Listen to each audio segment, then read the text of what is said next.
straight. It says it right in the name, Antifa, anti-fascism, which is what they were there fighting. Listen, no organization is perfect. There was some violence. No one condones the violence, but there were different reasons for Antifa and for these neo-Nazis to be there. One, racist fascists. The other group fighting racist fascists. There's a distinction there. This is the attitude many in the mainstream media have about Antifa, especially when compared to its alt-right counterparts such as Richard Spencer. The argument is, Nazis are bad, Antifa wants to fight Nazis, therefore Antifa is good, even if they have some regrettable excesses. This is obviously politically irresponsible. Imagine if I were to say something like, sure, the John Birch Society has said some wacky things about fluoride in the water, but hey, they were right about Stalin. Such forms of thinking not only lead to a dangerous reactionary trend in politics, but also fundamentally misunderstand the nature of one's political convictions and worldview. As Whittaker Chambers wrote in the foreword to his 1952 memoir, Witness, a man is not primarily a witness against something. That is only incidental to the fact that he is a witness for something. This is an important reminder in an age of punching Nazis and owning the libs. For Chambers, his testimony against Soviet spy Alger Hiss and against communism in general was not a reactionary bloviation against anything that smelled remotely communist. It was rooted in the defense of what he believed to be the true source of the West's freedom and prosperity, the Christian faith. For Chambers, communism was so evil because it sought to replace this faith with an alternative one, the faith of man devoid of the transcendent. It was this rootedness in a positive vision that made Chambers' witness against communism so strong. But it was also what prevented him from allying with any old philosophy that was anti-communist, such as Ayn Rand's objectivism. Chambers was able to strongly articulate the flaws in his opposing side's philosophy, as well as guard against dangerous excesses in the philosophy of the political right. So following Chambers' lead, we will ask, what is Antifa a witness for? It's all well and good to be opposed to fascism and racism, but only if the philosophy you stand for isn't its own brand of evil. To do this, we will have to explore the ideology of Antifa. Understanding Antifa's ideology can be quite difficult because Antifa is not an organized movement. They have no central leaders, no foundational manifestos, and work mostly based out of autonomous local groups. That being said, various Antifa groups have enough of a shared outlook, and vocabulary that I would argue that they can be reasonably categorized into a cohesive movement with a central ideology. One academic who seems to be Antifa's main spokesperson is Mark Bray, a historian at Dartmouth College who is a self-described Antifa insider. Bray has spoken about Antifa in a number of media settings, and the most well-put-together YouTube videos defending Antifa rely heavily on his work. With this in mind, I'm going to use his Antifa handbook as my number one source for examining Antifa's ideology, because it appears pretty well established that Bray has become the group's unofficial spokesperson. With this in mind, we will now have to boil down Antifa's ideology to 2 or 3 main points, using Bray's book to do so. The first thing to begin with Antifa is their name. It stands for anti-fascist. Now many of Antifa's defenders will say, all right, they're just against fascism. Aren't you against fascism? How can you not be against fascism? Isn't fascism evil? Well, hold your horses, guys, because being a part of Antifa doesn't simply mean being against fascism. Bray himself makes this precise argument. He writes that Antifa cannot simply apply to any old person who opposed the Nazis. Rather, anti-fascism is, quote, a method of politics, a locus of individual and group self-identification, and a transnational movement that adapted pre-existing socialist, anarchist, and communist currents to a sudden need to react to the fascist menace, end quote. So, in Bray's own words, anti-fascism, as Antifa understands it, is more than simply anyone who opposes Nazism. It has to have grown out of a specific tradition in the revolutionary left that was already existing in Europe. So Antifa is not simply anyone who hates Nazis. In the words of its main spokesperson, it's anyone who opposes Nazism that exists specifically within in a liberal politics of social revolutionism. It is not, quote, a single issue movement, end quote.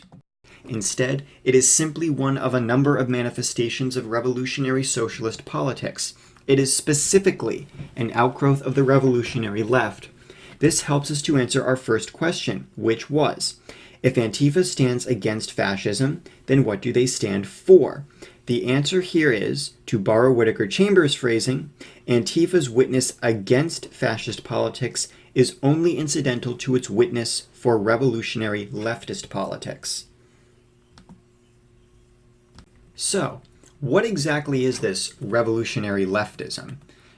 Broadly speaking, this is a tradition in politics that has its earliest roots in the more radical manifestations of the Enlightenment, but was given full flowering in the mid-19th century through revolutionaries and intellectuals such as Karl Marx, Mikhail Bakunin, and Johann Most. These were people who believed that the change brought about by Enlightenment liberal republicanism didn't go far enough, still ultimately was a mask for an oppressive political system, and that more radical action, particularly violent revolution, was needed to completely overthrow the old order and replace it with a liberated and egalitarian society. So, just to help break things down, in 19th century European politics, there were the conservatives who wanted to keep the old arrangements of throne, altar, and aristocracy, the liberals who wanted constitutional reforms, market economies, and democratically elected representatives, and then the leftists who wanted to push these things even further. As I mentioned before, violent revolution against an oppressive system was a very important element to many of these thinkers, and this ties into a question that is often brought up with Antifa. When is violence against political opponents, whether it's a corrupt tyrant or a dangerous group of citizens, justified? The debate over when political violence or tyrannicide is justified is a complete and rich one, and has existed in the West for a very long time. Classical philosophers talked about it, the medieval scholastics talked about it, and it was a large debate among the Protestant reformers. Think about the debates over the regicide of Charles I during the English Civil War. Obviously, we're not going to get into this debate here, but I want to point out something important. If you read a lot of the ancient and medieval defenders of tyrannicide, they constantly appeal to a sense of transcendent justice. In his famous speech praising the assassination of Julius Caesar, Cicero remarks that he thinks the killing, quote, no crime, but the noblest of all noble deeds. Did expediency here triumph over virtue? No. Virtue followed in the train of expediency, end quote. The killing of Caesar was not merely advantageous, but was in itself a moral action. Many Christian theologians believe that tyrannicide was justified if, and only if, the tyrant was grossly violating the laws of God. It was in fact that same appeal to natural law that led these same philosophers to impose strict limits and qualifiers on the conditions that must be met before one can kill a tyrant, because they know they were accountable to that same sense of transcendent justice that they accused the tyrant of violating. As Juan de Mariana, a Spanish Jesuit, writes that when deciding whether or not to kill a tyrant, quote, careful consideration must be given to what measure should be adopted to get rid of the ruler, lest evil pile upon evil and crime avenged with crime, end quote. He says, for example, that using poison or driving a tyrant to suicide is contrary to the laws of humanity and natural law, since it is forbidden that anyone take his own life. I go on this long rant not to show that I agree or disagree with these pre-modern views on tyrannicide and political violence, but only because before I go on to criticize Antifa, I need to admit that they are dealing with a serious political question. We've asked, when is it okay to use extra-legal means to eliminate unjust political actors for literally millennia? In some ways, Antifa, as well as the revolutionary left tradition that Bray places them in, is just carrying on that long debate. And in other ways, they're not. Remember that Bray places Antifa within the tradition of the revolutionary left, not in the tradition of classical antiquity or Judeo-Christian thought. So to examine their views, we should examine that tradition by looking at one of its most important early voices, Karl Heinzen. Karl Heinzen was a Prussian revolutionary and writer who lived in the 19th century and was influential to the formation of the revolutionary left. A fierce supporter of the revolutions of 1848, he grew disillusioned with the desires of the nationalist middle-class liberals as he believed that he did not take the revolutionary goals far enough. One place that Heinzen believed that the left could go farther was in its violence. Yes, similar to many of the philosophers I mentioned before, Heinzen believed that violent action was necessary to overthrow unjust regimes. But he makes an important yet subtle difference that really changes what Heinzen is trying to do, and I will argue is an important precedent for the thinking of Antifa. Murder is the principal agent of historical progress, writes Heinzen in an 1849 essay simply called Murder.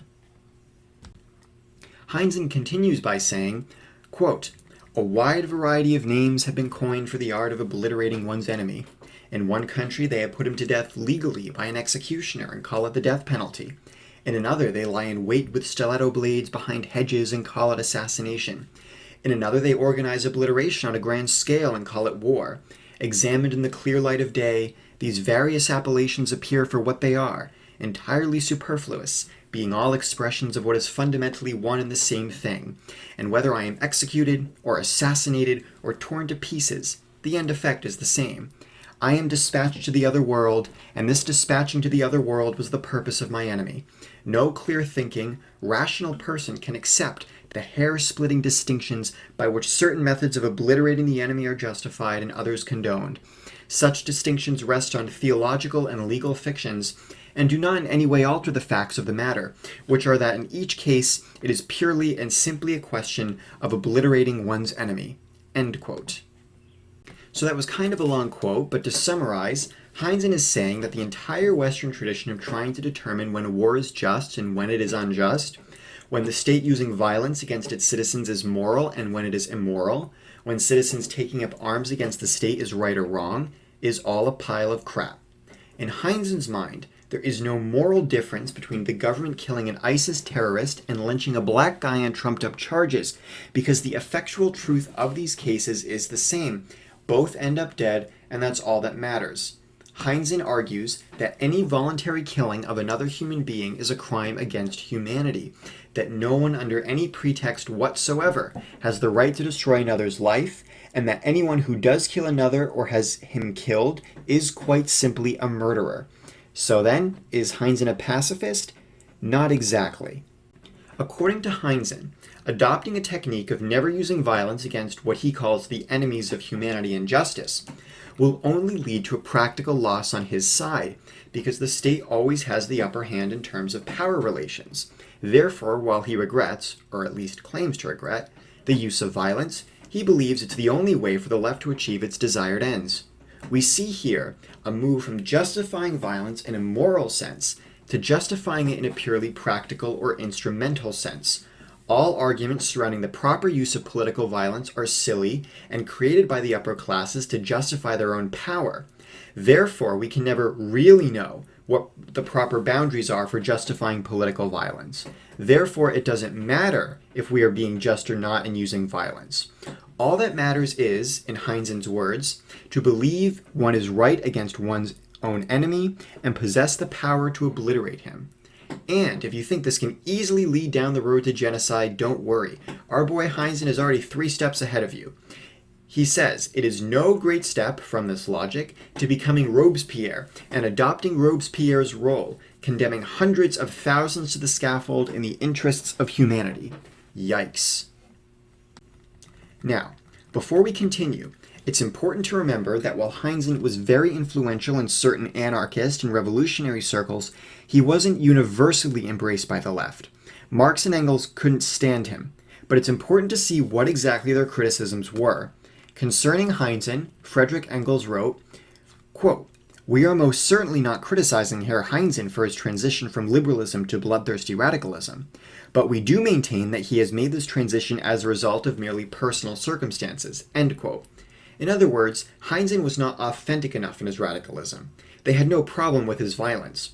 Karl Marx took issue with Heinzen's blanket approval of revolutionary terror because he thought doing so now, when the material conditions were not yet ripe for revolution, was ultimately counterproductive.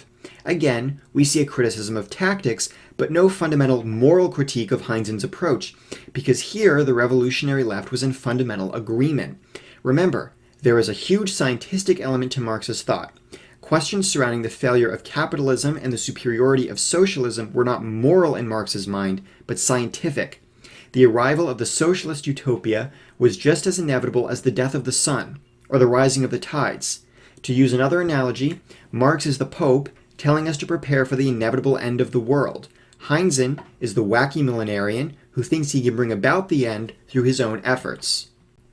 So, there are three things here I'd like to point out. First, a revolutionary utopianism, the idea that we can create heaven on earth. And second, a radical willfulness, the belief that we can create this utopia through sheer force of will, even if this will lead us to the path of violence.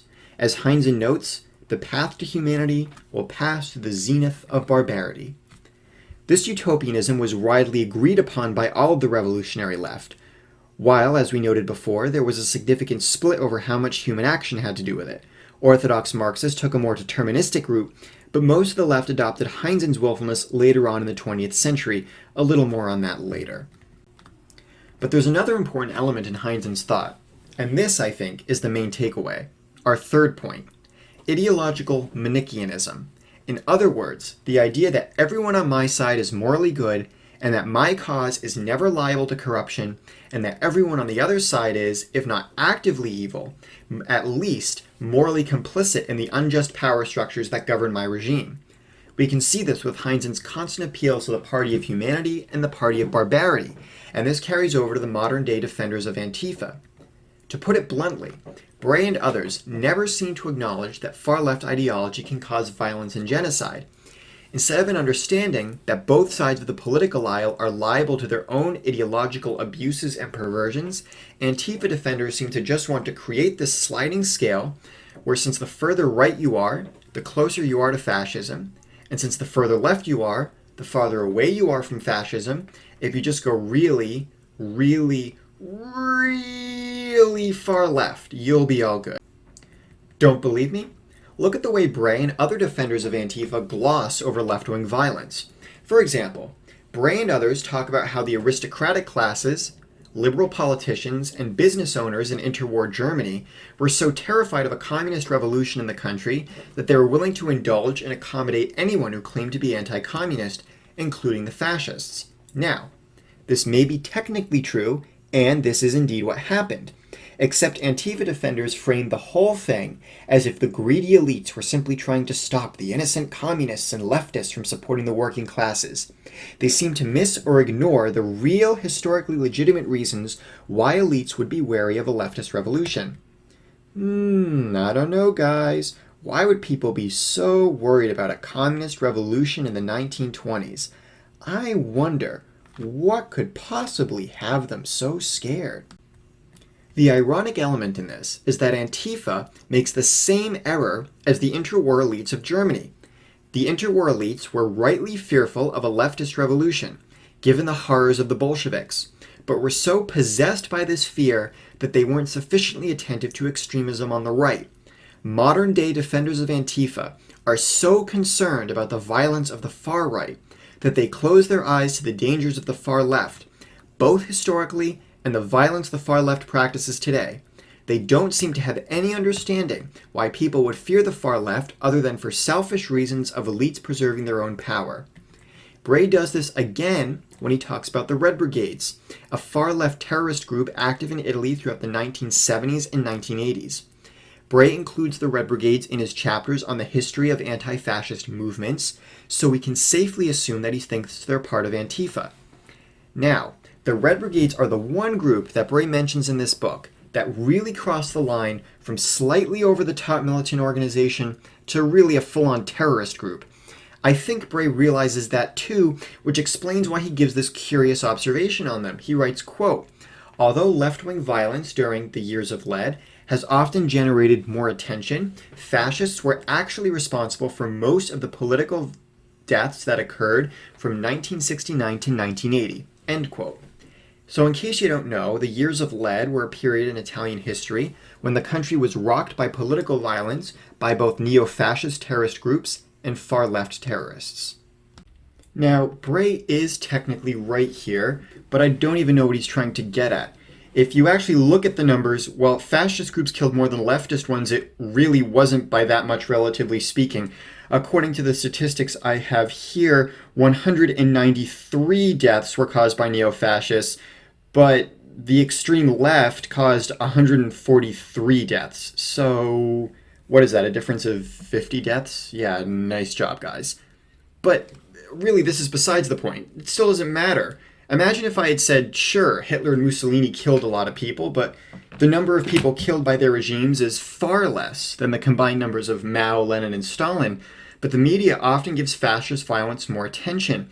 Again, my statement is technically true, but what is it trying to prove? Hitler's regime still murdered millions, even if Mao killed more than 4 times more people in China, and that's a conservative estimate. The issue here isn't that we give the victims of the Holocaust too much attention. It's that we don't give the victims of the Great Leap Forward or the Cultural Revolution enough.